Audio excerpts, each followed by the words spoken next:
O Livro dos Médiuns, Allan Kardec. Segunda parte das Manifestações Espíritas, capítulo 6, Manifestações Visuais. Perguntas sobre as aparições, ensaio teórico, espíritos glóbulos, teoria da alucinação, parte 5. 100. De todas as manifestações espíritas, as mais interessantes são, sem dúvida, aquelas pelas quais os espíritos podem se tornar mais visíveis. Pela explicação desse fenômeno, veremos que ele, como os outros, nada tem de sobrenatural. Damos inicialmente as respostas dos espíritos a respeito do assunto. Continuação. 26. Os espíritos que aparecem são sempre inacessíveis ao fato e não podemos pegá-los? No estado normal de espíritos, não podemos pegá-los, como não pegamos os sonhos. Não obstante, podem impressionar o nosso tato e deixar sinais da sua presença. Podem mesmo, em alguns casos, tornar-se momentaneamente tangíveis, o que prova a existência de matéria entre eles e vós. 27. Todos são aptos a ver os espíritos? Durante o sono, todos, mas não quando estão acordados. No sono, a alma vê diretamente. Quando estáis acordados, ela sofre em maior ou menor grau a influência dos órgãos. Eis porque as condições não são as mesmas nos dois casos. 28.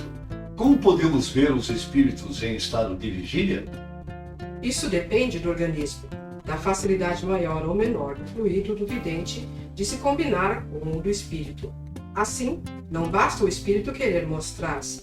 É também necessário que a pessoa a quem se quer mostrar tenha a aptidão de vê-lo.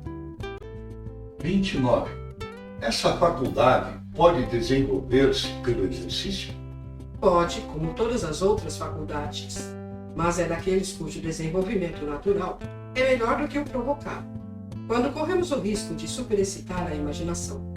A visão geral e permanente dos espíritos é excepcional e não pertence às condições normais do homem. 30. Pode-se provocar a aparição dos espíritos? Pode-se algumas vezes, mas muito raramente. Ela é quase sempre espontânea. Para provocá-la é necessário que se possua uma faculdade especial. 31. Os espíritos podem fazer-se visíveis com outra aparência além da humana? A forma humana é a sua forma normal. O espírito pode variá-la na aparência, mas conservando sempre o tipo humano. 32. Não podem manifestar-se com a forma de flamas? Podem produzir flamas, clarões, como qualquer outro efeito para demonstrar a sua presença. Mas essas coisas não são o próprio espírito. A flama é quase sempre apenas um efeito óptico ou uma emanação do perispírito. Em todos os casos, é somente uma parte do perispírito que só aparece inteiramente nas visões. 33. Que pensar da crença que os fogos fátuos são almas ou espíritos? Superstição produzida pela ignorância. A causa física dos fogos fátuos é bem conhecida. 34. A chama azul que apareceu sobre a cabeça e cérebros fluidos na infância foi real ou apenas uma lenda? Era real, produzida pelo espírito familiar que desejava divertir a mãe. Esta médium vidente percebeu uma irradiação no espírito protetor de seu filho. Os médiuns videntes variam de grau no tocante à percepção, como os médiuns escreventes variam na escrita. Enquanto essa mãe via uma chama, outro médium poderia ver o próprio espírito. 35. Os espíritos poderiam se apresentar com a forma de animais? Isso pode acontecer, mas são sempre espíritos inferiores os que tomam essas aparências. Mas seriam sempre, em todos os casos, aparências passageiras, pois seria absurdo acreditar que um animal pudesse ser a encarnação de um espírito. Os animais são sempre animais, e nada mais do que isso. Nota: somente a superstição pode levar a crer que certos animais são encarnações de espíritos.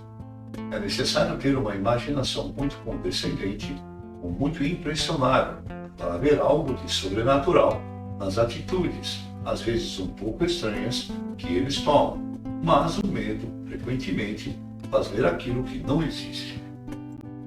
Aliás, o temor nem sempre é a fonte dessa ideia. Conhecemos uma senhora, por sinal muito inteligente, que estimava demais um gato preto, acreditando que ele possuía uma natureza superanimal. Nunca, entretanto, ouvira falar de espiritismo. Se o tivesse conhecido, compreenderia o ridículo da causa de sua predileção, pois a doutrina lhe provaria a impossibilidade dessa metamorfose.